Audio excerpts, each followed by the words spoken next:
আসসালামু আলাইকুম রহমতুল্লাহ। প্রিয় শিক্ষার্থীরা, তোমরা কেমন আছো? আমি ভালো আছি ইনশাল্লাহ।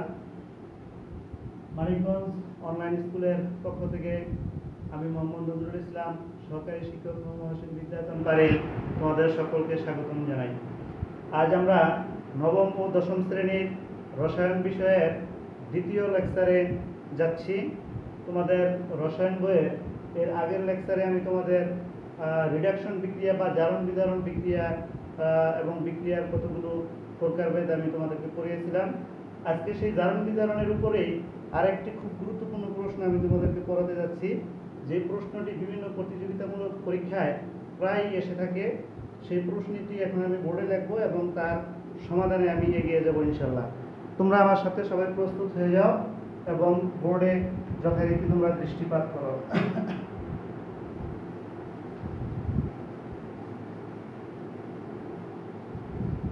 জারণ বিজারণ বিক্রিয়া ইতিমধ্যে তোমরা আগের লেকচারে দেখেছ যে যে বিক্রিয়ায় ইলেকট্রনের আদান প্রদান ঘটে সেই বিক্রিয়াকে জারণ বিজারণ বিক্রিয়া বলে। ইলেকট্রনের প্রদান হলো জারণ বিক্রিয়া আর ইলেকট্রন গ্রহণ হলো বিজারণ বিক্রিয়া।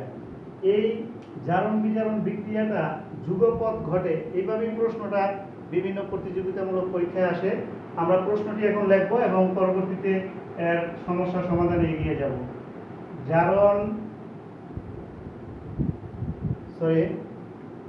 দেখাও যে জারণ বিজারণ বিক্রিয়া যুগপৎ ঘটে। দেখাও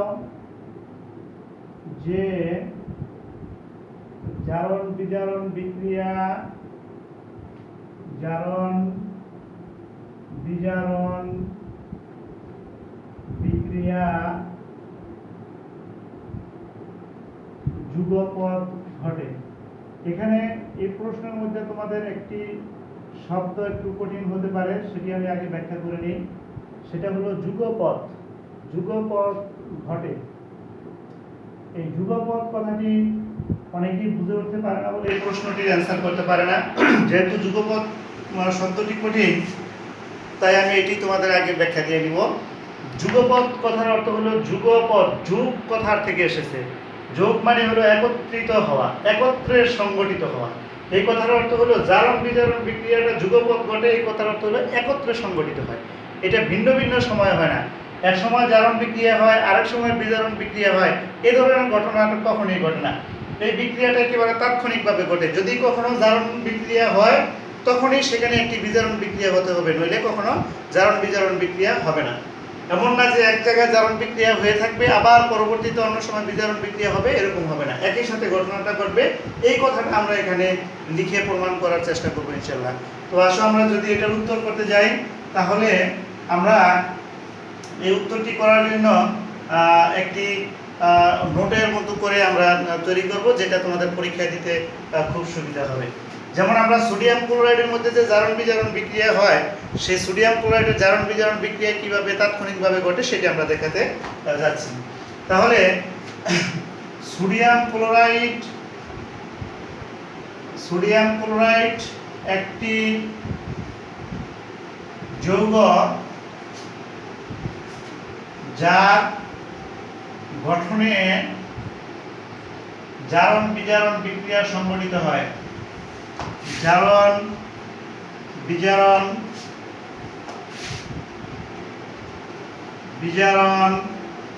বিক্রিয়া সংঘটিত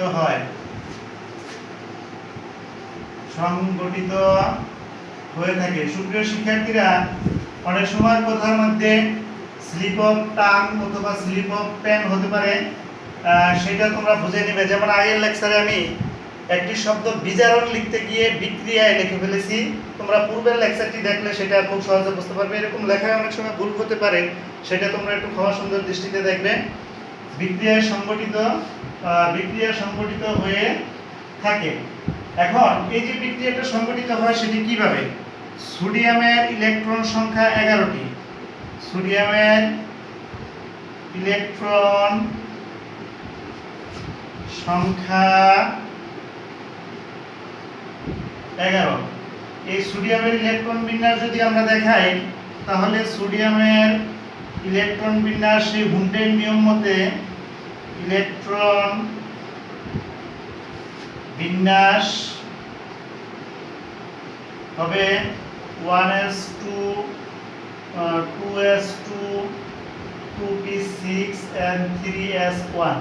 সর্বশেষ কক্ষপথে একটি ইলেকট্রন রয়েছে। এটি যেহেতু সোডিয়ামের সর্বশেষ কক্ষপথে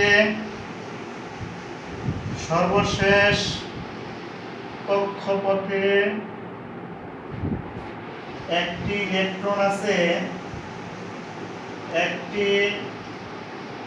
ইলেকট্রন আছে, তাই রাসায়নিক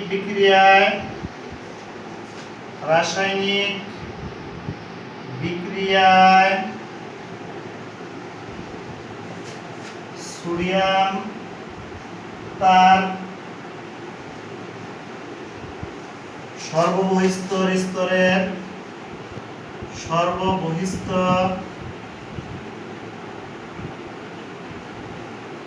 স্তরের একটি ইলেকট্রন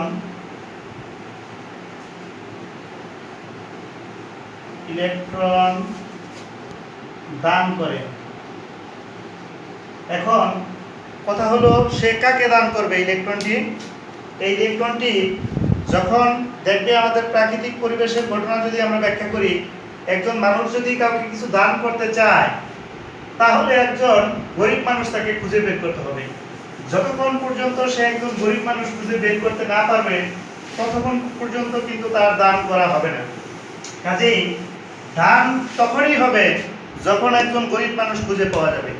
এই যে সোডিয়াম একটি ইলেকট্রন ত্যাগ করলো, সোডিয়াম ইলেকট্রন ত্যাগ করে সে সোডিয়াম আয়ন অবস্থায় পরিণত হলো, এবং এই যে ইলেকট্রনটি সে দান যখন করবে তাহলে দান করার জন্য তাকে তাৎক্ষণিকভাবে একটি মৌলের প্রয়োজন হবে। সেই মৌলটি হলো, এখানে আমরা যেহেতু সোডিয়াম ক্লোরাইড ব্যাখ্যা করছি, সেটা ক্লোরিনের প্রয়োজন হবে। তাই আমরা ক্লোরিনের এখানে সোডিয়ামের জারণ ঘটলো। এই জারণ যেহেতু এখানে ঘটেছে এবং একই সাথে বিজারণ হওয়ার জন্য একটি মৌল আমাদের প্রয়োজন, সেই মৌলটি হলো ক্লোরিন। তাহলে আমরা ক্লোরিনের ব্যাখ্যা কিভাবে করব? এখানে বলতে হবে এখানে সোডিয়ামের জারণ হয়েছে, অতএব সোডিয়ামের জারণ হয়েছে, সেই ইলেকট্রন ত্যাগ করেছে বা দান করেছে। আবার একইভাবে ক্লোরিনের ইলেকট্রন সংখ্যা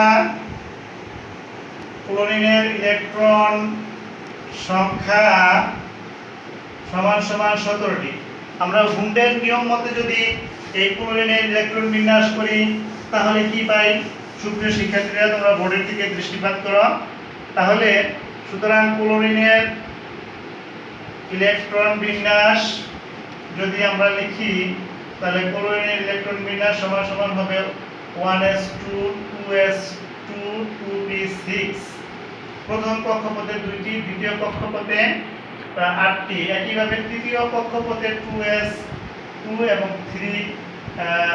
3s2 এবং 3p5। যেহেতু আমাদের ইলেকট্রন মোট 17টি, তাহলে দেখো আমাদের এখানে 17টি হয়েছে, 2 8 10 এবং 7 17।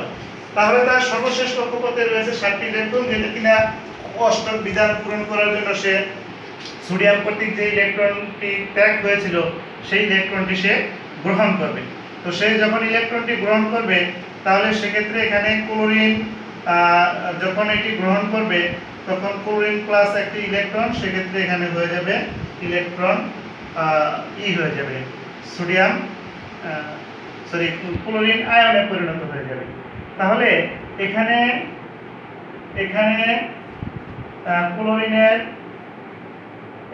ক্লোরিনের বিজারণ বিক্রিয়া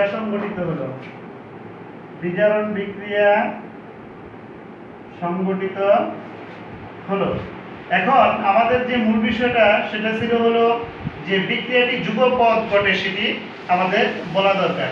তো এখন এই যে বিক্রিয়াটা এটা কখনোই ভিন্ন ভিন্ন সময় ঘটবে না, এটা একই সময় ঘটবে। এখন তোমাদের প্রশ্ন থাকতে পারে আমার কাছে, এটা তোমাদের প্রশ্ন আমি করে দিছি যে স্যার আমরা কিভাবে বুঝবো যে এটা একই সময়ে হচ্ছে।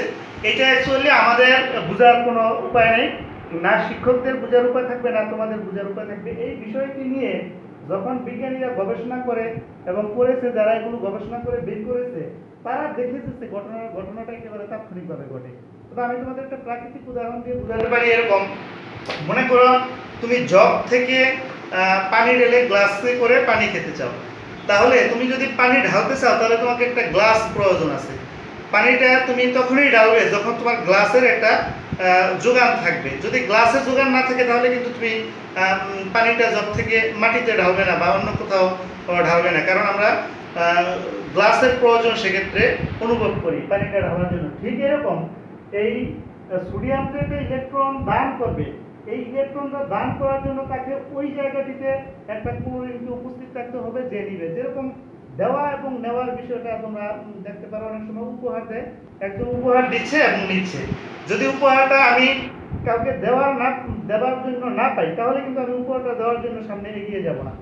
ঠিক এরকম ঘটনাটা যে সোডিয়াম ইলেকট্রন একটি সে দান করবে, ওই দান করার জন্য তাহলে আমরা বুঝলাম যে এই ইলেকট্রন আদান প্রদানটি তাৎক্ষণিকভাবে ঘটে। তাহলে সেই কথাটা আমরা এখানে লিখব, যখনই কোনো সোডিয়াম মৌল ইলেকট্রন ত্যাগ করে তখনই সেই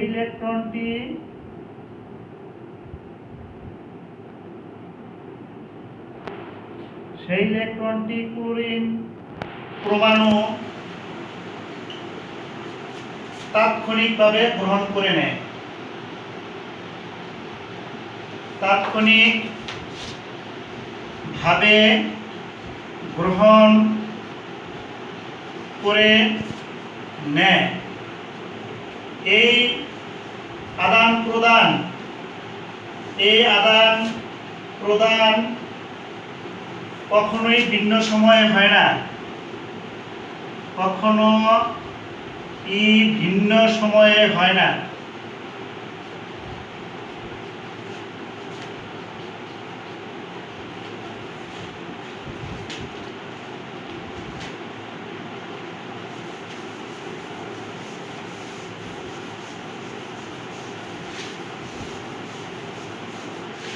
যেহেতু ইলেকট্রন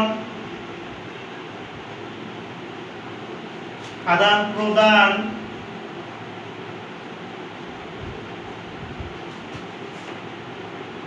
তাৎক্ষণিক,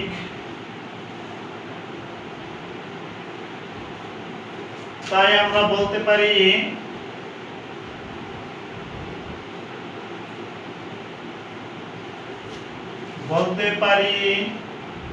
যে জারণ বিজারণ